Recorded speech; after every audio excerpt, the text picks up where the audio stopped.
a good vach, a good week. Thank you all for joining here on Zoom and on Facebook. Folks, if you can put on your cameras at any point, that's great. Makes the experience a more meaningful experience. So this week we have a double header.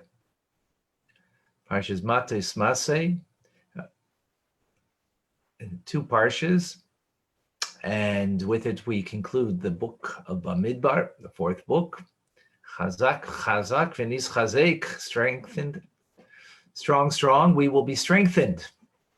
So let us get some strengthening from our wonderful Torah. And I'm going to focus in on the second parsha that begins, Eile Maasei Bnei Yisrael. These are the journeys of the Bnei Yisrael, of the Jewish people, the children of Israel, who left the land of Egypt in their legions under the charge of Moshe and Aaron. And then it goes through a list of the various journeys of the Jewish people. And all in all, there are 42 encampments, 42 different places that from when they left Egypt until they came to just before entering into the Holy Land, into Israel, 42 different encampments. So the question is asked, the Al-Sheikh asks it. Al-Sheikh is one of the commentators who lived in the time of the Arizal in Tzfat in the 16th century, asking, why does the Torah use the word Maasei, which is the name of the parsha, meaning journeys, when then it enumerates encampments? Use the word encampment, right? Machanot, right? From the word machana, right? Like machanaim is a game, or camp. Machana is a camp. So the machanot, the machanais of Bnei Israel, why is that not the term that's used? It would be seemingly make a lot more sense. So this is a question the Al-Sheikh asks. This is a question that other commentaries ask. And Rashi, so he says, not in this week's parsha, but we had a similar term used previously. This is the name of the parsha, the last of the book of Bamidbar, but in the last words of the book of Shmos, the book of Exodus. So I'll quote from the parsha. It says that that the cloud of God was upon the Mishkan by day, and there was a fire within it at night, before the eyes of the entire house of Israel. Bechol ma'aseihem.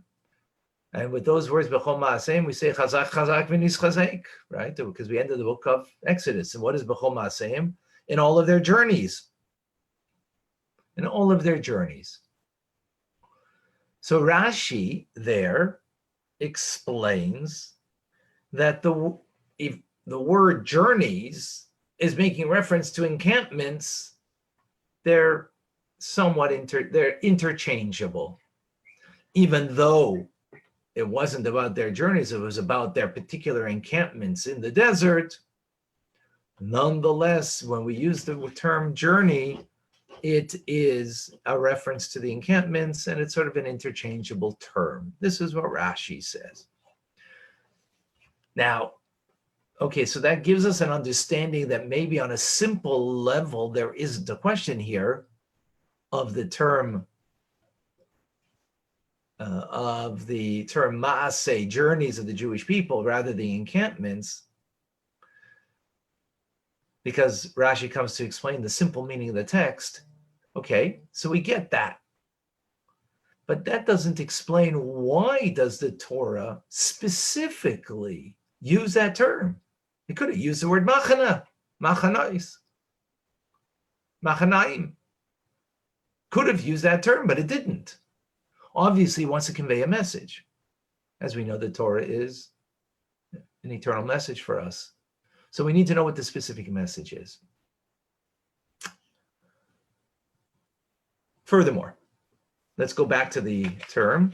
And my apologies, don't have here the reading for you, but if you do have a Chumash, you can always look in the Chumash and Parsha Maasei. So, Eila Maasei Bnei Israel, these are the journeys of the Bnei Israel, of the Jewish people, Asher Yatzu Me'eretz Mitzrayim, that they left the land of Egypt. So, another question that is asked, and this is something that the Alter Rebbe asks in Likutei Torah, the Alter Rebbe, the founder of Chabad, he asks, the wording, these are the journeys, is kind of puzzling because it's a plural term. El Maasei. These are the journeys of the Jewish people that left leaving Egypt. Well, when you leave Egypt, you only have one journey, because when the Jews left Egypt, the first travel, they left from Ramses to Sukkot. So it's only one place that they left from Egypt to one place that they came to once they left Egypt. Why the term in a plural term? Should be in singular. This because the singular journey was from, again, one specific place, Ramses, to Sukkot.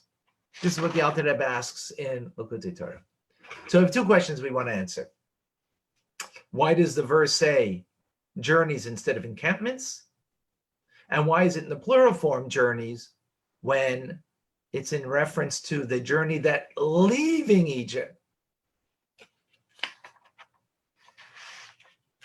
Leaving Egypt was just one.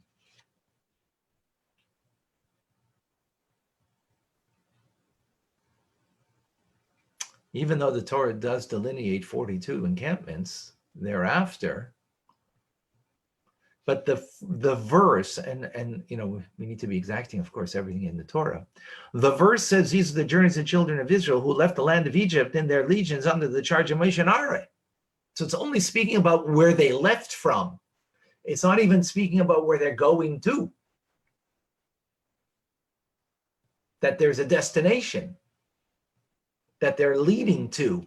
So since it's speaking about only where they left from, they only left one journey to get out of Egypt. So how do we understand that? As we mentioned, the Torah comes from the word hayra. It's a lesson. So this, of course, has to be a lesson in our lives. It has to teach me something. And what's amazing is that sometimes we can't get away from understanding the simple meaning of a text without coming on to a more mystical dimension, what Chassidus explains to us. And the Alter Rebbe in Likutei Torah, he explains a concept that is well known, that we're all very familiar with. And I'm sure all of us are familiar with the concept of what Egypt is. Egypt in Hebrew is Mitzrayim, comes from the word Meitzar, which means constraints, limitations, and going out of Egypt means our going out of our personal constraints and limitations. The Egyptians' limitation was, it's interesting, you know, Egypt was, what was their limitation? Is that everything was along the River Nile, and the River Nile is what irrigated the lands, gave them their produce, gave them their sustenance, and therefore they were in denial of God is the source of sustenance rather than the Nile River. And this was their simple limitation of not being able to recognize God in their lives. They saw the Nile of being their God, being their source of sustenance, and therefore we have to leave Egypt. We can't deny God. We have to leave our limitation. And the ultimate limitation is, as the Egyptians, not being able to recognize God. Breaking free. This is what's necessary. And this is what the Alter Rebbe explains. Now the overarching thrust of their travels was to leave behind that which Egypt represents, namely the aspect of constraint limitation. Therefore, the Alter Rebbe says, all of the 42 travels are summarily termed that they left from Egypt up until they arrive to the Jordan River, because all of it is about leaving Egypt. In leaving Egypt, there are many stages. The Baal Shem Tov says, guess what? From this week's Parsha, how many stages are there?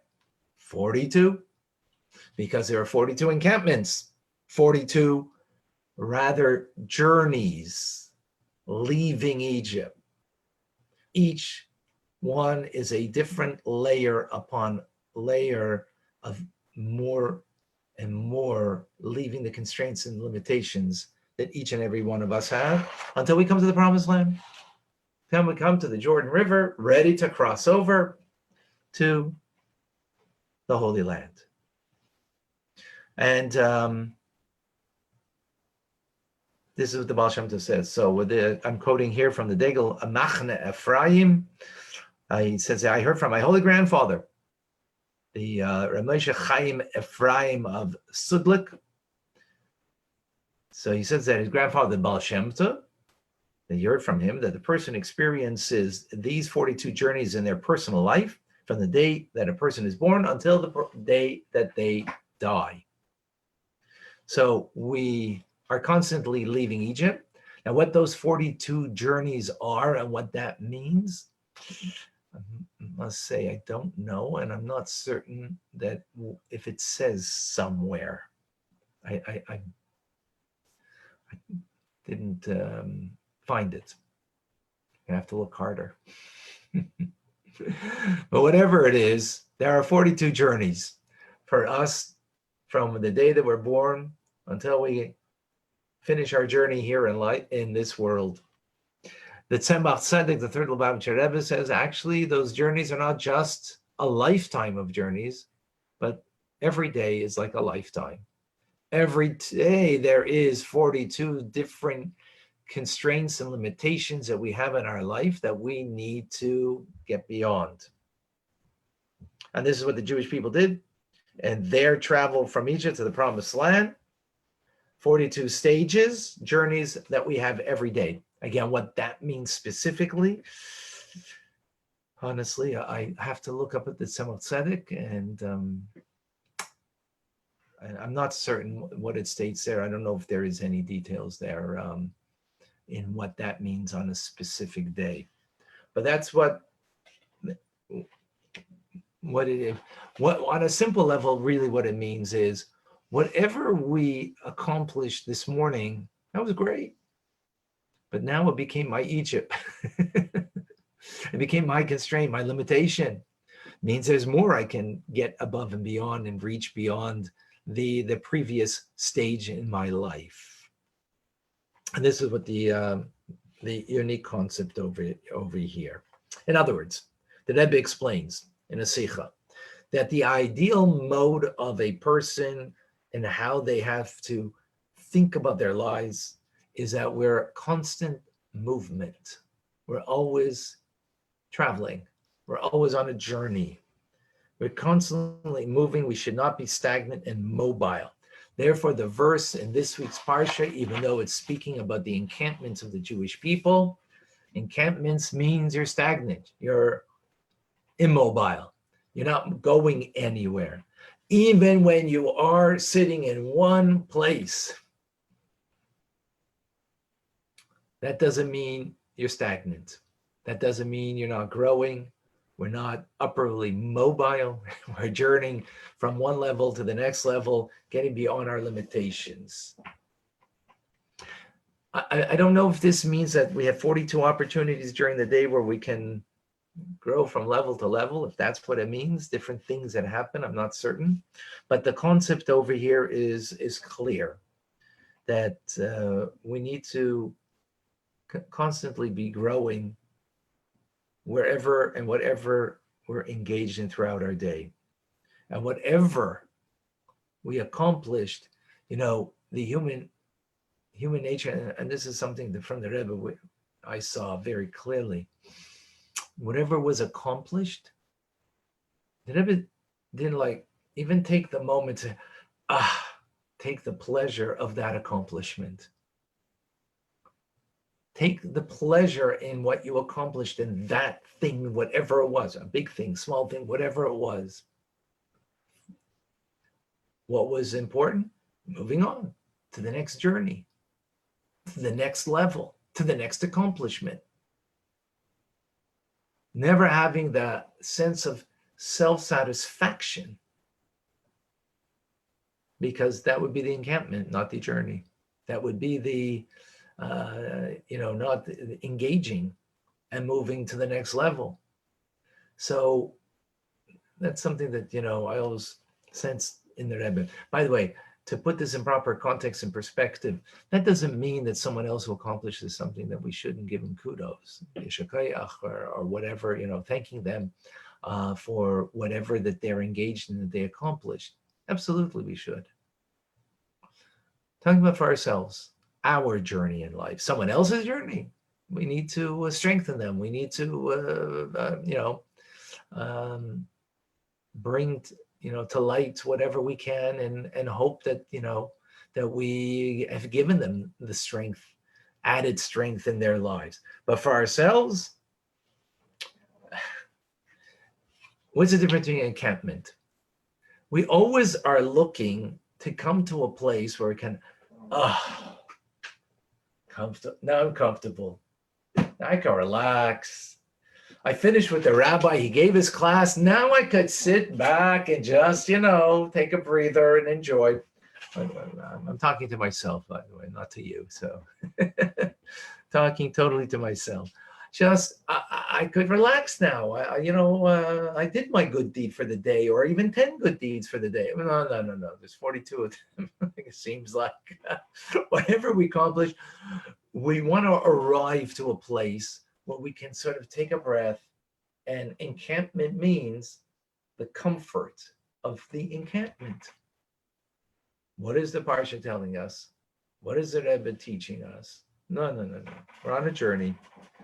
We left Egypt. You accomplished something amazing. On to the next. On to the next thing. Never kind of relishing the moment of our feeling of comfort, of accomplishment. And that doesn't mean we don't recognize it. Not talking about recognizing. Not about a recognition. It's about the self-satisfaction. The big difference between recognizing and having a sense of self-satisfaction. There, it's a nuanced idea, of course, but the idea, I hope, is clear. We're all on board. Sorry that I'm talking to myself and might, ruin some of your comfort over there, folks. All right, so life's a journey. You get that. But it's actually more than just going out of Egypt, which, say, Dayenu, I mean, that's a very lofty idea. That's a very meaningful thought. And it is. But it's more than that. You ever notice how much of our lives we don't control? Outside of our thought, speech, and action, of course, that we have the capability. How much of our lives that we actually don't control, right? And what's our comfort zone? We want to control it. We want to control the events, the people, the things in our lives. And we know that we can't. As King David says, David HaMelech in Tehillim, Hashem Mitzadei Gover, Gever Konanu, V'darka Yechpatz. From God, man's steps are established, for he delights in his way. Of course, everything comes from above. That's where the control is, not from us. Nothing is random. Everything is divinely preordained, orchestrated. Every piece in the puzzle. Now, of course, sometimes we're lucky we can stand back and we can see how the pieces are placed. I had an incident yesterday that, I saw how the pieces were being placed before me. how God was orchestrating things to bring before me, and just, recognizing it. So like, wow. It actually obligates you more. It brings you, because you recognize that this is brought for me for a specific purpose and reason. And whether you recognize it or not, that's the fact, though. So what does this mean? This idea, again, is a idea that all of us have entertained and heard before, whether it's in the Tanya classes, whether it's in these classes or anywhere else. Welcome, Tim. And that is the concept that our soul was brought into this world for a specific purpose, to journey, yes, but beyond the journey, what are we journeying? What's the intent of the journey? There's me going out of Egypt, but that's all about me. How about beyond me? How about the world around me? So, as the concept in Chassidus is, that when God created the world, there are heavenly sparks, divine sparks, that are found within the world, and we are here to redeem those heavenly sparks, those divine sparks. That's what we're here for. The teaching from the Arizal, that in every mitzvah, being that the mitzvah is physical, we engage in the physical world, because in the physical reality of the world, there's a spark that came from the world of Tohu, the world of chaos, from the smashing of the vessels, that those sparks came into this world. And what we need to do is engage in the physical in order to redeem the sparks that are there.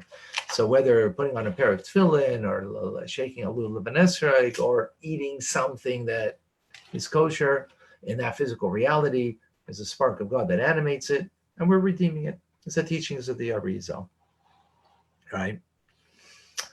So what is God doing? He's bringing me to a place that I think I'm coming there for one reason, but God's bringing me there for another reason. I think I'm coming for a reason that is my purpose, but God's bringing me there for his purpose. I might be thinking I'm coming there to do business, but God's saying, no, I need you there to redeem some sparks.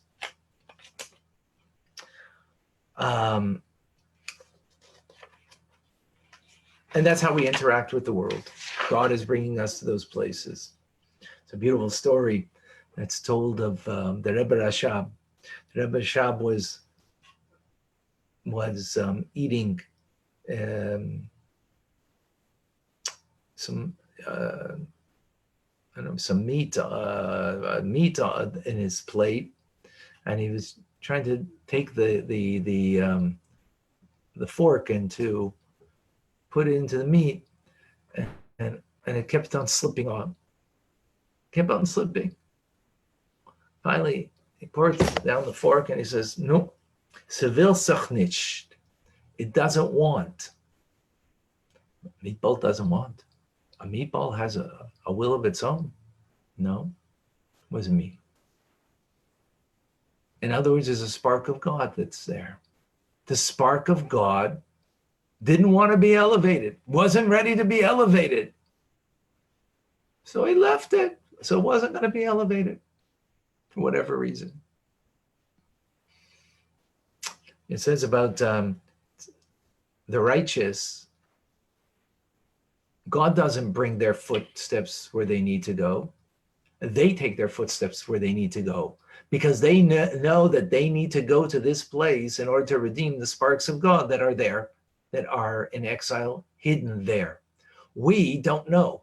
So we go with our own intention, with our own plan. But really what it is, the hidden plan, the real purpose, is for what God created me. There are hidden sparks that are there. Where are those hidden sparks? So we have them in a mitzvah that we fulfill, but not just in a mitzvah. It's in an encounter. It could be in a place. It could be in the people. It could be in the experience, whatever it is.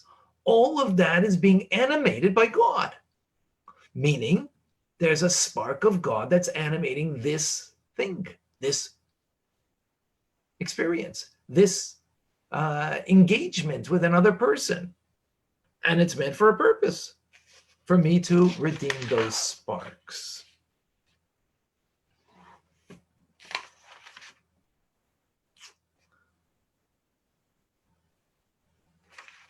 Is that clear? Yeah. Oh, 2 thumbs up. Not bad, Tim. I'm impressed. It's like for 2 sparks. But this we can understand a halachic principle. It says the Torah is compassionate with the monies of a Jew. So on a simple meaning, what does it mean? So there's a halachic principle of hefsed meruba, that when something is going to be extremely costly to a Jew, that's taking it into consideration for the halachic principle. So like something kosher or not kosher, and let's say it's a gray area in the laws of kashrus. Obviously, something black and white is not an issue, but if something is a gray area in laws of kashrus, if it's going to be, because of that, it's going to be a huge loss for this person, for the company, or whatever the case may be. So there is room for maneuvering. Why? Because the Torah is compassionate on the money of a Jew. So that's a simple meaning of it. That's a simple meaning of it. The deeper meaning of it, that the money of the Jew is a spark of God that's meant to be used for a purpose. So God has compassion on it. He has compassion? What does it mean he has compassion? Meaning there's a spark of God's compassion there. Be mindful with your money. Be mindful. There's a hidden spark of God that's there. With this reason, the Mizitcher Maggid says, the teacher, the successor of the Baal Shem Tov, he says, that's why some people love something and despise other things, while another person, the thing that the other person despises, he loves, and that person loves. Why? Because the fact that I love something means I have a connection to that thing and to the spark of God that's animating it, that I have more of a relationship to it, and therefore part of my world that I need to engage in, while the other person not. For this, we can understand also the idea that if you own something and you lost it, you lost it. So the deeper meaning in the fact that you lost this thing means you lost your engagement with this thing, that the sparks in there perhaps are not meant for you anymore. You had it for a time, whether you used it or didn't use it appropriately, I don't know. That's not the judgment, and maybe that's a judgment a person would need to make for themselves. But the fact that you lost it is a statement saying that, and it's not going to, let's say, it's not being returned for whatever reason, but the concept of it, is that the sparks in those things don't belong to me anymore. Likewise, why is theft such a terrible thing? Is because what you're doing is ruining an eternal plan. You're taking something that belongs to an individual that was meant for them, that they are supposed to have those sparks to redeem them, and you're not giving them their opportunity to fulfill what they need to fulfill. So now we have a newfound understanding of what the personal connection that we have to things, to events, to random places that we seem to go, maybe for a business or for something that we want to gain and to have something in my life. And really, God is tailor-making it to bring me there specifically because I have something that I need to accomplish. That I wouldn't have gone there if it wasn't for what I want.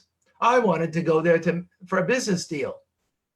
But God brought me there, not just for the business deal, but there was someone I had to meet and to have an engagement with, to have an effect upon, maybe whatever it is, to help a person, and whatever the case may be. We'll see a story shortly. With this, we can the Hayom Yom that we just had on the 10th of Tammuz, the Rebbe's thought of the day. In the early period of the leadership, the Alter Rebbe taught the footsteps of man are directed by God. When a Jew comes to a particular place, it is for an inner divine intent and purpose to perform a mitzvah, whether a mitzvah between a person and God or a mitzvah between a person and his fellow or her fellow. A Jew is God's messenger.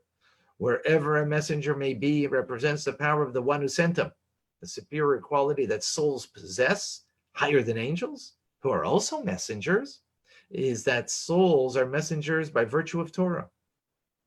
So therefore, wherever we go, we're going with the power of Torah, and therefore we can transform the environment that we go to, because that's why we were sent there. We weren't sent there merely for, again, our particular intent and what we wanted to achieve. But when we recognize that there's an inner intent, that God needs us to connect with another, whatever it might be. And as it continues in the third of Elul, whoever has the faith in individual divine providence knows that man's steps are established by God, that this particular soul must purify and improve something specific in a particular place for centuries, or even since the world's creation. That which needs purification or improvement waits for the soul to come and purify or improve it. The soul too has been waiting ever since it came into being for its time to descend so that it can discharge the tasks of purification and improvement assigned to it. This is what we were sent here. There is not the vaguest shadow of doubt, the Rebbe writes further, that wherever our feet tread, it is all in order to cleanse and purify the world with the words of Torah and prayer. We, all of Israel, are emissaries of God. Each of us has divine providence has decreed us. None of us are free from this sacred task placed upon our shoulders. We all were sent to a specific place every day. We have a journey 42 different times throughout our day. Maybe, I don't think we make a count if we're sensitive enough of what God is sending to us. We'll see the 42 different opportunities that we have that we can redeem. And through that redemption, that's how we leave Egypt ultimately. So we have two ideas over here. These are the journeys leaving Egypt, plural, because we have a constant journey throughout our life and throughout our day that we have to leave our constraints and limitations. What is a constraint and limitation?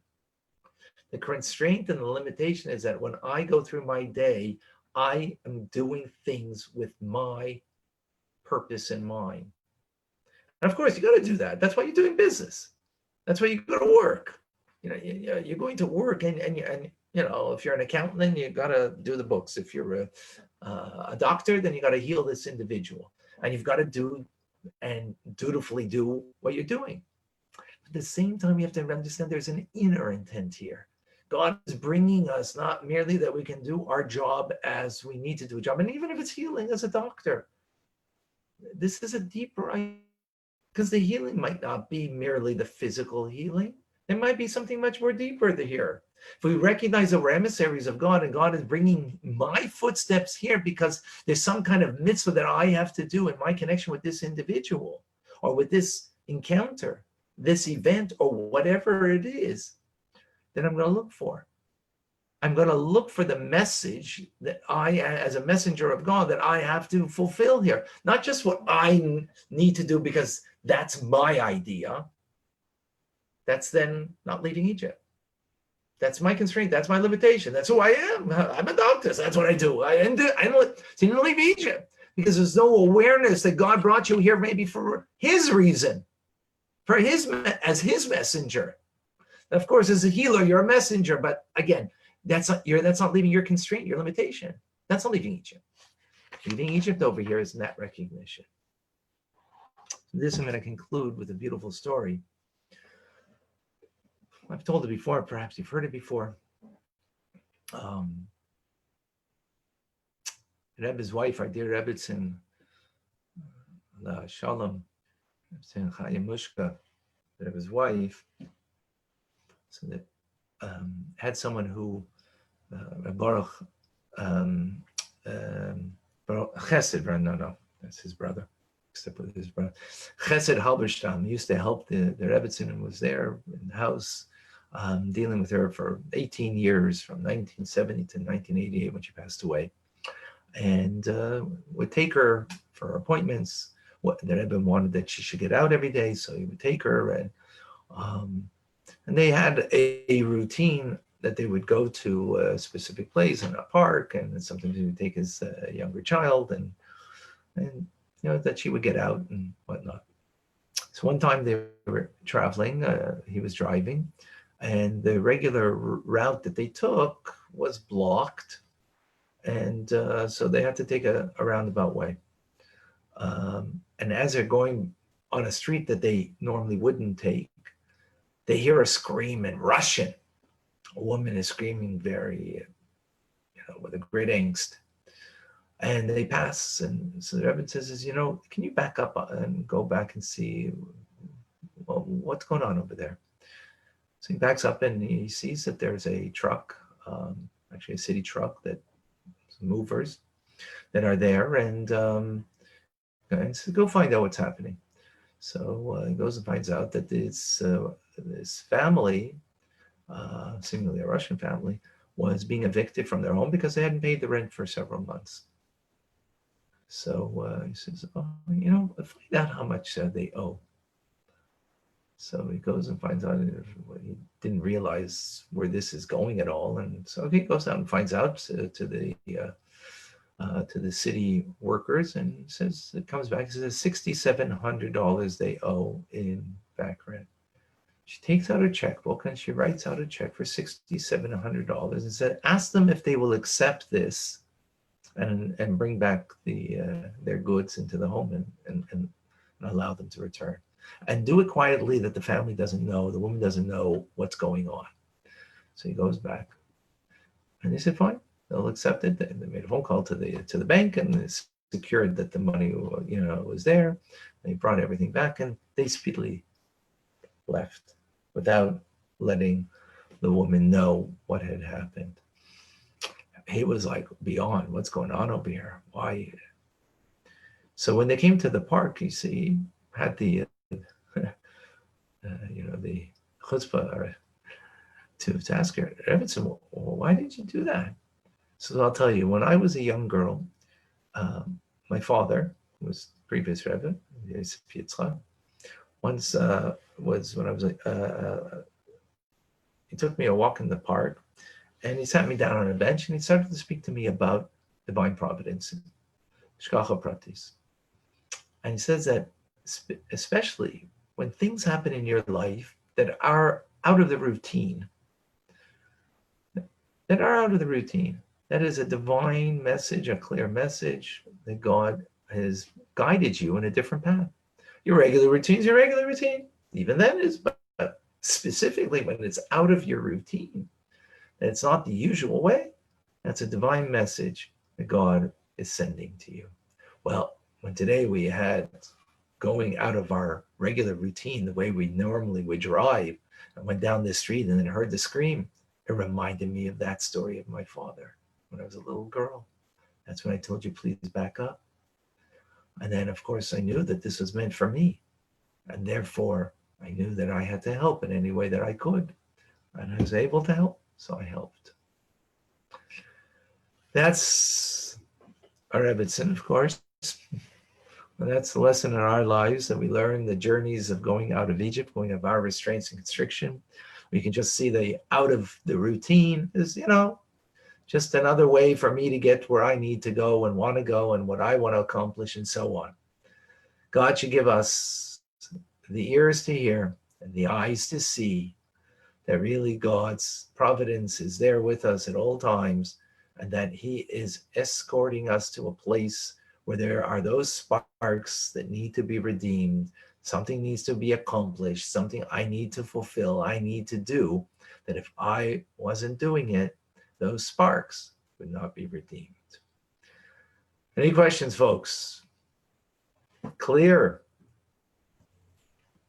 Yeah, wonderful. Let's see online if we got anybody with any questions.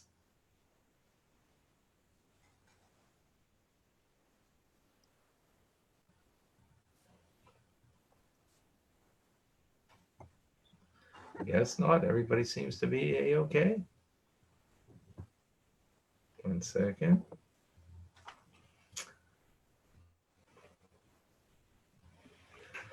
All right, folks.